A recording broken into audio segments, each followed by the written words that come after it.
कहते हैं दिल्ली दिल भरों की है, दिल जलों की है। कहते तो ये भी हैं कि दिल्ली दिल फरेबों की भी है। और लकी यानी कि लक्ष्मण लाल अग्रवाल में ये सारे गुण मौजूद थे। लोग उसकी शक्ल को देखकर ही कह देते थे, अबे दिल्ली से हो क्या। लकी वैसे दिखने में स्मार्ट और अट्रैक्टिव था, पर जेब से खस्ता हालत होने की वजह से रहता बेहद सिंपल तरीके से था।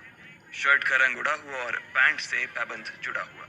कहने को तो उसकी उम्र के लड़के दिल्ली की सड़कों पर रात को मोटर बाइक दौड़ाते थे, लेकिन लकी उर्फ लक्ष्मण लाल अग्रवाल सिर्फ कमरे से कॉलेज, कॉलेज में पढ़ाई और गर्लफ्रेंड डिम्पल के साथ थोड़ा वक्त बिताना, फिर कॉलेज से दुकान, दुकान से जब होम डिलीवरी आए तो वहां, और फिर घर चला जाता था। हाँ, कभी कभी जब वो किसी लड़के को खाली सड़क पर मोटर बाइक दंदनाते हुए देखता तो कहता, एक दिन अपना टाइम भी आएगा जब मैं चश्मा लगाकर बैठूंगा और पीछे डिम्पल को बैठाऊंगा। देखना, जब वो मेरी कमर में अपना हाथ कसेगी और मैं तेजी से मोटरसाइकिल को इंडिया गेट के आसपास दौड़ाऊंगा, तो सारे दिल्ली का दिल हम दोनों को देखकर चलेगा। दुकान में रखा हुआ बर्नॉल भी काम नहीं आएगा। लकी ने कहा और अपने हाथ में बर्नॉल की क्रीम को दबा दिया। जैसे ही उसने क्रीम को दबाया, उस क्रीम बाहर आ गई। अबे गाधे, क्या कर रहा है? वो कोई स्पंज की गेंद है क्या जो उसे दबा रहा है? दुकान के मालिक ने उसे फटकारते हुए कहा और उसके सर पर एक चपत लगा दी। सॉरी सॉरी सर, लकी ने अपना सिर बचाते हुए कहा। वो खरौल बाग में स्थित एक छोटी सी मेडिकल स्टोर पर काम करता था। उसकी दुकान का नाम था चमन मेडिकल स्टोर और उसके ओनर का नाम था चमन लाल। लकी पिछले 5 साल से इन्हीं की दुकान पर काम कर रहा था। यहाँ इस छोटी सी शॉप पर काम करना उसकी मजबूरी थी। लाइफ में कंगाली की वजह से उसे कॉलेज में पढ़ाई पूरी करने के लिए पार्ट टाइम जॉब करना था। उसने कई अच्छी जगह अच्छी तनख्वाह की नौकरी ढूंढी, पर नहीं मिली और वो इस मेडिकल स्टोर पर ही अटक गया। गधे, अब इसके पैसे क्या तेरा बाप भरेगा? कटेगा। इसका पैसा भी तेरी तनख्वाह से कटेगा और एमआरपी से डबल रेट में कटेगा। चमन ने अपने दांतों को किचमिचाते हुए कहा। गुस्से की वजह से उसकी नाक फूल गई थी और लकी की सांसें। उसने घबराते हुए ओनर से पूछा, एमआरपी से डबल क्यों सर जी? ताकि अगली बार से ऐसी कोई हरकत करने से पहले तू डबल बार सोचे, चमन ने कहा और उसके हाथ से ट्यूब छीन ली। उसका जी तो चाह रहा था कि वो लकी की खोपड़ी पर एक और बार अपना हाथ साफ कर ले, लेकिन उससे पहले ही दुकान का फोन बजने लगा। फोन की घंटी बजते ही लकी को वहां से निकलने का मौका मिल गया और वो भागते हुए फोन उठाने के लिए चला गया। हेलो जी, करोल बाग की बेस्ट मेडिकल चमन मेडिकल स्टोर से बोल रहा हूँ, बताइए क्या काम था? ये लकी की पेटेंट लाइन थी। चाहे कहीं से भी फोन आए, लेकिन उसे फोन पर बस यही बोलना था। जैसे ही इधर लकी ने अपनी बात कही, उधर से जवाब आया, मैं अप्रूविंग नाइट होटल के कमरा नंबर 303 से बात कर रहा हूँ। एक छोटा सा ऑर्डर है, नोट करो और जल्दी से होटल पर डिलीवर करवा दो। वो एक लड़के की आवाज थी। उसकी आवाज में काफी भारीपन और एक अजीब सी जल्दबाजी थी। जैसे ही लकी ने वो आवाज सुनी, पता नहीं क्यों उसे वो आवाज जानी पहचानी सी लगी। जी सर, बताइए आपका क्या ऑर्डर है? हाँ तो लिखो, हार्ट प्ले के 2 पैकेट और 1 पैकेट टिश्यू। लकी, जो कि अपना पेन लेकर खड़ा था, हार्ट प्ले का नाम सुनते ही झिझक गया। असल में हार्ट प्ले नाम का एक कंडोम आता था और इसलिए उसका नाम सुनते ही लकी शर्मा गया था। इतने साल से भी मेडिकल की स्टोर पर काम करने के बाद उसे इन चीजों का नाम सुनने में शर्म आती थी। हेलो भाई, लिखा कि नहीं लिखा? उस आदमी ने फिर से लकी से पूछा। जी सर, लिख लिया सर, लिख लिया। लकी ने खिसिया कर हंसते हुए कहा। लिख लिया तो फिर लेकर निकल, उस लड़के ने कहा। उसकी आवाज सुनकर ना जाने ऐसा क्यों लग रहा था कि वो बहुत बड़ा आदमी था। जी सर, लेकिन सर बाहर तो बारिश हो रही है, लकी ने कहा। उसने देखा कि बाहर बहुत तेज बारिश हो रही थी। उनकी दुकान के सामने पानी भर गया था और तेज हवाओं की वजह से चमन मेडिकल स्टोर का बोर्ड भी गिर गया था। लकी को लग रहा था कि वो इतनी तेज बारिश में अभी एकदम से तो नहीं निकल पाएगा, तो उसने उस लड़के को समझाते हुए कहा, सर मैं ऑर्डर तो ले आऊंगा, पर थोड़ा टाइम लग जाएगा, बारिश थोड़ी थम जाए। अब इससे पहले कि वो कुछ आगे बोल पाता, फोन पर लड़का बोल पड़ा। तुम्हारे मालिक को पता है कि तुम मल्होत्रा जी के लड़के को मना कर रहे हो? हाँ पता है, बारिश हो रही है, इसलिए सारा सामान अच्छे से थैली में पैक करके लाना और लेट नहीं होना चाहिए, समझे? उस लड़के ने कहा और इससे पहले कि लकी आगे कुछ कह पाता, उसने फोन काट दिया। उधर से लकी के दुकान का ओनर उसे घूर कर देखा जा रहा था। लकी के हाथ में पेन और पेपर देखकर ही वो समझ गया था कि उसके पास कोई ऑर्डर आया था। आज वैसे भी इतनी बरसात होने की वजह से सुबह से इक्का दुक्का ग्राहक ही दुकान पर आए थे। ऐसे में उसकी दुकान का मालिक एक भी ऑर्डर को छोड़ना नहीं चाहता था। वो लकी को देख रहा था और लकी बारिश की ओर देख रहा था। बारिश का बहाना नहीं चलेगा, जाना पड़ेगा, चमन लाल ने कहा। मैं बहाना नहीं कर रहा सर, थोड़ी बारिश धीमी हो जाए तो मैं चला जाऊंगा। अभी आप खुद ही देखिए कितनी तेज बारिश है। वो पता नहीं कोई मिस्टर मल्होत्रा का कोई बेटा कुछ ज्यादा ही जल्दी में था। मैं साइकिल से तो पहुंच नहीं पाऊंगा इतनी जल्दी। लकी ने उनकी ओर देखते हुए कहा। क्या कहा? मिस्टर मल्होत्रा जी का बेटा? तू मेरी दुकान बंद करवाएगा क्या? अभी क्या भी निकल उनका ऑर्डर लेके। वो हमारे बहुत पुराने कस्टमर है, चमन ने कहा।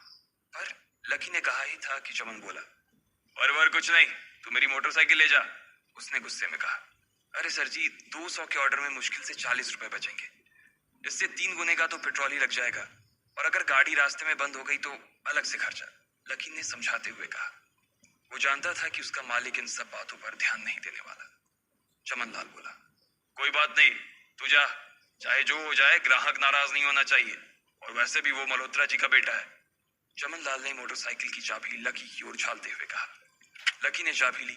उसे देखकर उसके अंदर मिक्स फीलिंग आ गई। एक तो वो बहुत खुश हुआ कि बड़े दिनों बाद बाइक चलाने को मिलेगी, पर वहीं दूसरी तरफ दुखी इसलिए हुआ कि बाइक मिली भी तो ऐसी तेज बारिश में, अगर खराब हो गई तो इसकी चपत भी उसके सिर पर ही पड़ेगी। वो मुंह लटकाकर रेनकोट और हेलमेट पहनते हुए वहां से निकल गया। बाहर आकर बाइक को देखा तो लकी ने मन में सोचा, चलो ठीक है, जो होगा देखा जाएगा, कम से कम बाइक तो चलाने को मिल रही है। दरअसल लकी इतने साल काम करने के बाद भी अपने लिए एक मोटरसाइकिल नहीं ले पाया था।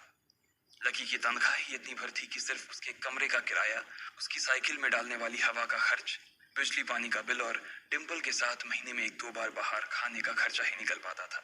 उसे डिम्पल की कही बात अक्सर याद आती थी। लकी, अगर अगले 2 महीने में तूने बाइक नहीं खरीदी ना तो मैं तेरे से ब्रेकअप कर लूंगी, देखना। असल में डिम्पल को लकी के साथ बाइक पर घूमने की बड़ी तमन्ना थी। लकी की इस उजाड़ जिंदगी में एक वही तो थी जिसके लिए जिंदा रहने को उसका जी चाहता था। जब भी वो उससे बाइक की बात करती तो लकी डिम्पल की इस बात को हंस कर टाल देता था। वो अपने मन में इस बात को अच्छे से जानता था कि डिम्पल उससे बहुत प्यार करती थी और वो उसे कभी छोड़ कर नहीं जा सकती थी। वो दोनों एक दूसरे में ऐसे घुले मिले थे जैसे बादल बरसात में घुल जाती है। लकी को डिम्पल बहुत पसंद थी और वो उसके लिए दुनिया जहां की खुशियां खरीद कर ला देना चाहता था। वो चाहता था कि एक दिन वो डिम्पल को प्लेन में बैठाए, लेकिन उसके ये सब ख्वाब इस कम तनख्वाह की नौकरी की वजह से कभी पूरे नहीं होने वाले थे। पर आज उसके पास एक मौका था। वो डिम्पल को अपने साथ इस बारिश में राजपथ घुमाना चाहता था। वो उसे दिल्ली दिखाना चाहता था। चमन लाल को देने के लिए उसने पहले से ही बहाना सोच रखा था। बस जल्दी से वो ये डिलीवरी देकर सीधे डिम्पल के पास ही जाने वाला था। उसने होटल ब्लूमिंग नाइट के बाहर मोटर बाइक पार्क की और सीधे होटल के अंदर चला गया। लकी ने रिसेप्शन पर पहुंचकर नमस्ते करते हुए रिसेप्शनिस्ट को बोला, जी मैं चमन मेडिकल स्टोर से आया हूँ, रूम नंबर 303 का ऑर्डर था सर।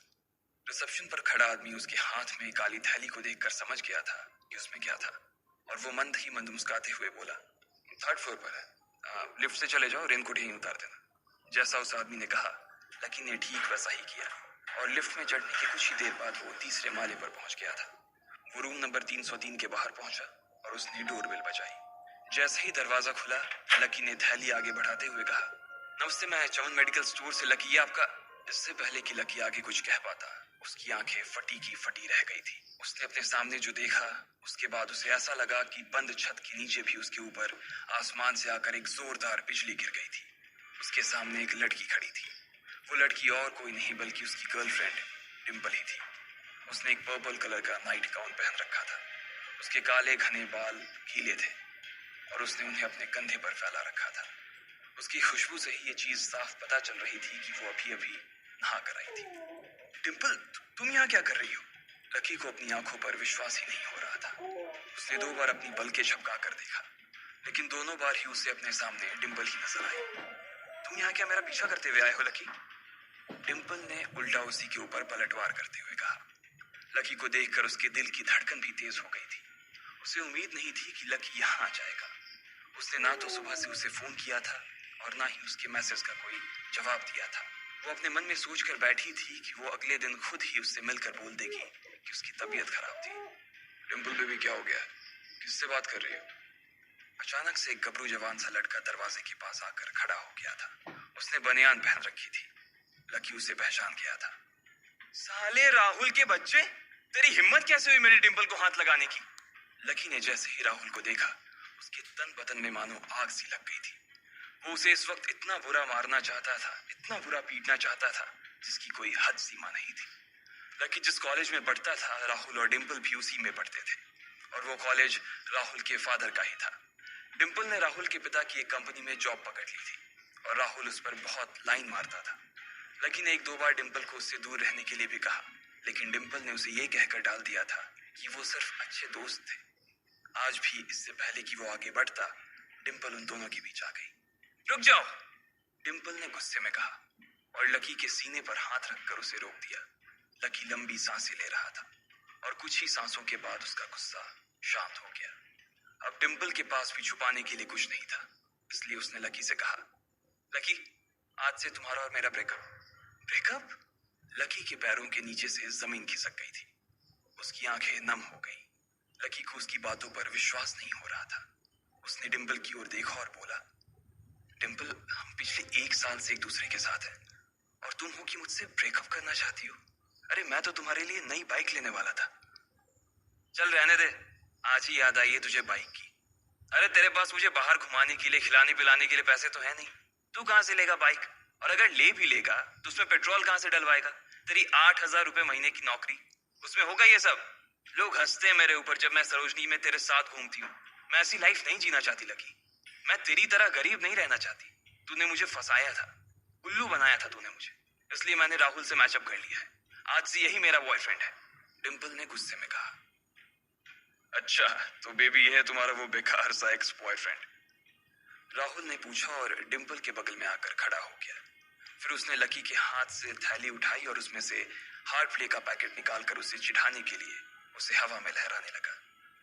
बाप रे, इससे बदकिस्मत इंसान इस दुनिया में और कौन होगा?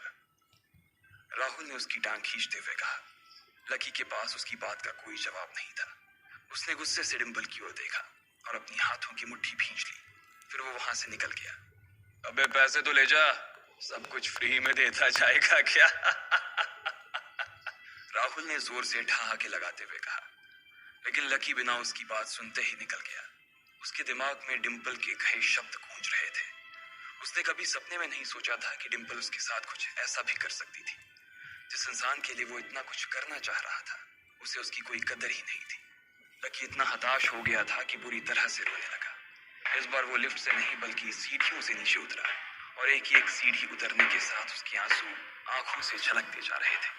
जब उसकी आवाज सुनकर कुछ लोग अपने कमरे से बाहर आए तो लकी ने तुरंत अपने आंसू पोंछे और तेजी से वहां से भाग गया। उसे जिंदगी में पहली बार प्यार हुआ था, और पैसों की कमी की वजह से ना सिर्फ उसका प्यार बल्कि उसकी पूरी जिंदगी बर्बाद हो गई थी।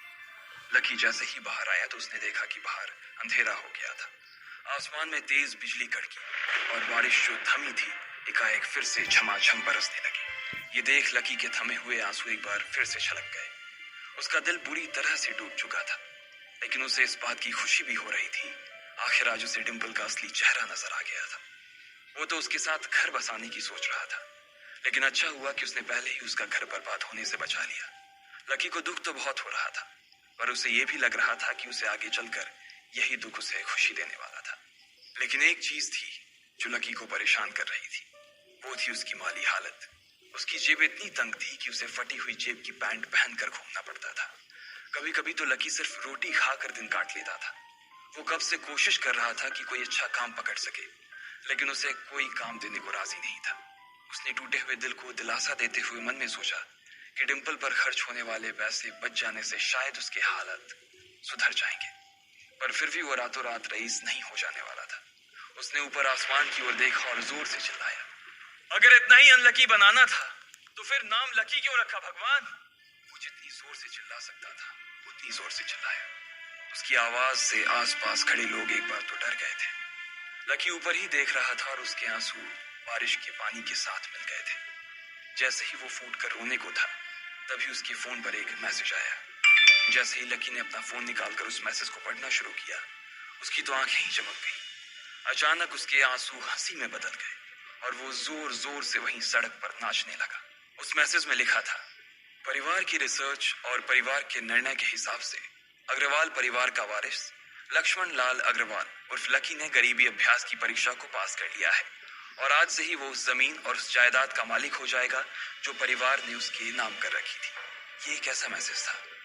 आखिर कौन था लकी? क्या थी उसकी असलियत? और वो कैसे रातों रात ही अनलकी से लकी हो गया था? आपको क्या लगता है, क्या होंगे इन सभी सवालों के जवाब? कमेंट बॉक्स में कमेंट करके जरूर बताएं। और सभी सवालों के जवाब को जानने के लिए सुनते रहिए इंस्टा मिलीनियर सिर्फ पॉकेट एफएम पर।